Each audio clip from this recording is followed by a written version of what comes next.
Hey, greetings, everybody. What's going on? It's your girl Tiffany coming through here live in effect. So tonight I am going to be doing a short video on the history about Darktown. So if you guys been listening to Kendrick Lamar called "They Not Like Us," which that song been playing for a month, it's about a month or two. Shoot, it's the number one single out right now. You know what I'm saying? He really went in on Drake. Let me say this: that song is the lyrics hit hard. Let's just put it like that. The lyrics go hard. And he really, really went in on Drake. But if you listen to the lyrics, he spoke about Atlanta was the Mecca. Let me put you on some history about the railroad, right? And if you see in the beginning of the video, they're doing a little dance called the cakewalk, right? All right. So the cakewalk got its history in um the African American culture, right? So the whole purpose of the cakewalk was a way to basically pick on and make fun of the slave masters. Okay. So that was black people way of just mocking and making fun of the slave masters, during that time period. However, there's some history behind the dance called the cakewalk or whatnot, which I am going to share that information. But let's talk about Darktown. So people don't know that Darktown was an actual neighborhood in Atlanta. Okay. So we finna go ahead and go into the information, shall we? So Darktown was an African American neighborhood in Atlanta, Georgia. It stretches from Peachtree and Collins Street, which is now Cortlandt Street, past Butler Avenue, now Jesse Hill Jr. Avenue, to Jackson Street. It referred to the blocks above Auburn Avenue in what is now downtown Atlanta and the Sweet Auburn neighborhood. Darktown was categorized in 1930s as a hellhole of squalor, degradation, sickness, crime, and misery. All right. And it is the setting for Thomas Mullen's 2016 novel Darktown. So the term Darktown was used generically in Atlanta and the rest of the South to refer to African American district. Courier and Ives produced a series of popular racist caricature lithographs under the title Darktown's Comet, ostensibly set in a black town.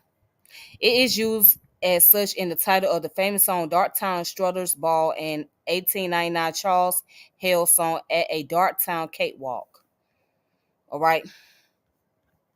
Okay, so just to break that down, the area that was once known as Darktown, if you ever come to Atlanta, where Cortlandt Street is at, over where Georgia State University is, and also you got Auburn Avenue area, right? All the way on down to Jackson Street, all that area was Darktown.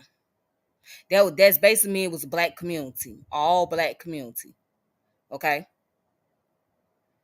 All right. So now let's share a little bit of information about this novel, shall we?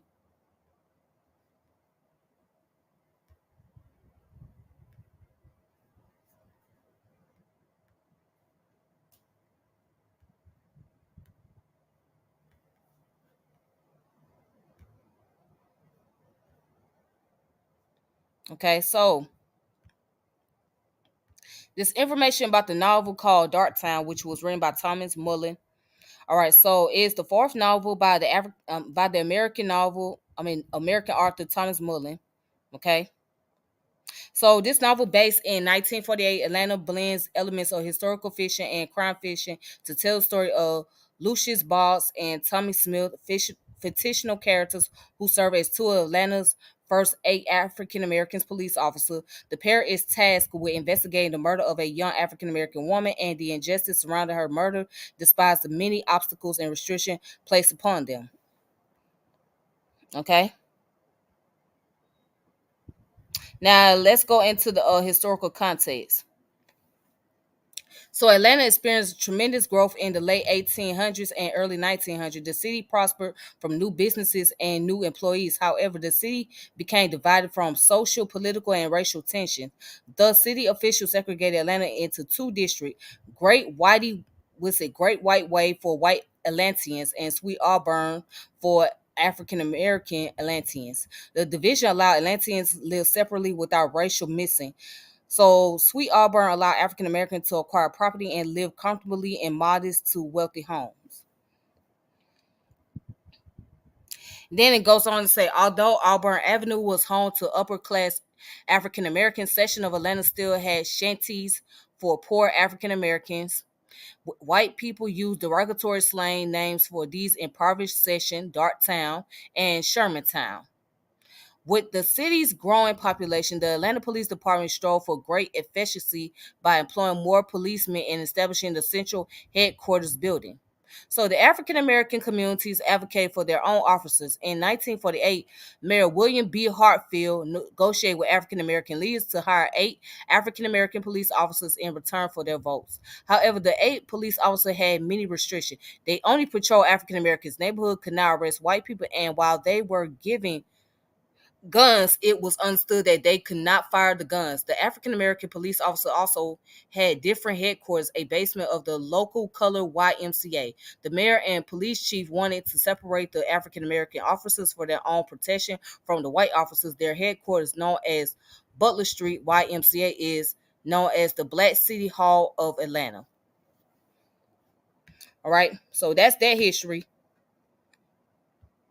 So yes, his story, his book was based on a true story, right? Although it's fictional, but it's based on the story about, the first 8 African American that became police officer in the city of Atlanta, right? Now, from what I read a different information saying that they weren't really allowed to carry weapons at that time when they first got inaugurated, or put into the position. They were not allowed to have weapons. That's what I read on, but according to the wiki source, they did, but they just couldn't use it. All right, so I'm going to show you guys the name of the book, and then I'm going to talk a little bit about the cakewalk. All right, Dark Time. Titles of the book. Where's the book at?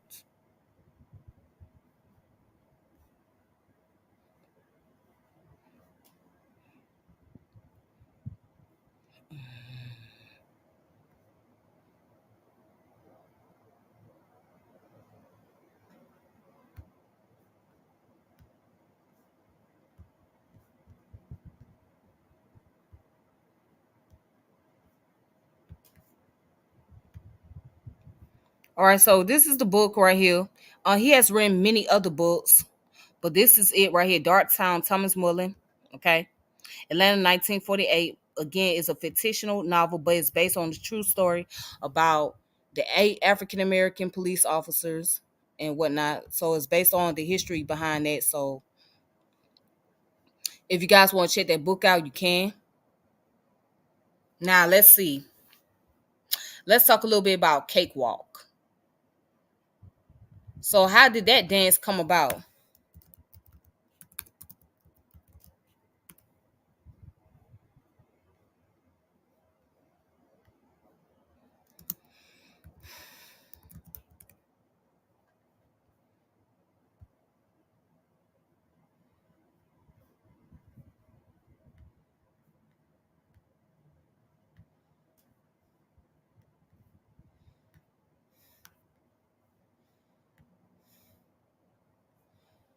All right, so the cakewalk was a dance developed from the prize walk dance contest with a cake award as the prize, held in the mid 19th century, generally at get-togethers on plantation where black people had been enslaved before and after emancipation in the United States. Alternative names for the original form of the dance were chalk line walk and the walk around. It was originally a processional partner dance performed with comical formality and may have developed as a subtle mockery of the manner dances of white slaveholders. All right. So, following exposition of the cakewalk at the 1876 Centennial Exposition in Philadelphia, the cakewalk was adopted by performers in minstrel shows where it was danced exclusively by men until 1890s. At that point, Broadway shows featuring women began to include cakewalks and gas toque, is it gross toque dances became very popular across the country. The fluid and graceful steps of the dance may have given rise to the colloquialism that something accomplished with ease is a cakewalk. So now this is what the cakewalk dance looked like. Okay, that's what the dance looked like, and that was the dance that they were doing in Kendrick Lamar video. All right, but you know it got a little spin, a little twist to it, but that was the dance.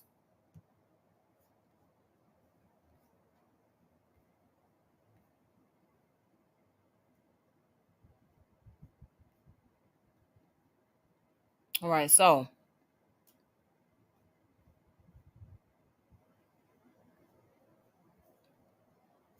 let's go ahead and let's see. Let's explain some more information. Also, it says the first-hand accounts. The cakewalk was influenced by the rain shower, which survived from the 18th century into the 20th century. There is an extensive first-person testimony from emancipated slaves about the culture and dancing they developed among themselves on the plantation, including the dances they developed into the cakewalk. So, Louise Jones spoke of the set dancing you never seen before. Slaves would set the flow in turns and do the cakewalk most all night. Georgia Baker said that she sang cakewalk song as a child and was amused at that as an adult she would be cakewalking to the same song. Estella Jones described nighttime parties with elaborate dress, some of which were attended by the slave owners who would judge the dance and award cakes to the winners. So the second-hand oral tradition counts. John Weldon Johnson, born in 1871, recounted a cakewalk at a ball in his 1912 novel, The Autobiography of an Ex-Colored Man. All right, some secondhand accounts of the cakewalk describe it as a subtle mockery of the formal manner dance practiced by the slave-holding whites. The slaves would dress in handed down finery and comical, exaggerate the posing movements of minutes and waltzes. These accounts describe any slave owners in attendance as unaware that they were being mocked. One man recalled such a dance that his childhood nanny had described to him. Sometimes the white folks noticed it, but they seemed to like it. I guess they thought we couldn't dance any better. So, a 1981 article by Brooke Baldwin concluded that the cakewalk was meant to satirize the competing culture of supposedly superior whites. Slaveholders were able to dismiss its threat in their own minds by considering it as a simple performance which exists for their own pleasure. All right, so basically, the dance was a way to make a mockery out of the slave owners. Um, it was basically to make fun of them, poke at them, you know, that was the purpose of the dance, and it was also used as a prize. So whenever there was a get together, black people would come together and they would start doing the dance, and their prize was a cake. But also at the same time, it was a way to make fun of their slave masters. But some of them didn't even know that they were being made fun of, and there were those that were aware of it. They were aware of it, but then they overlooked it. They thought, well, they just dancing around, so they didn't think nothing else of it. All right. But that's the history about Darktown. Again, so Darktown was an area where there was predominantly African, well, not predominantly, it was African American neighborhood, okay, that was in the city of Atlanta, in the downtown district going towards the east side area. Okay. So that area was known as Darktown. Now Darktown no longer exists. However, the history remains. So I just want to share that with you guys. And I hope you all have a wonderful evening. Until next time, peace and power elevation. This your girl Tiffany. And I'm logging off. Make sure you like and subscribe to the channel and hit the notification bell. Thank you guys so much. Peace.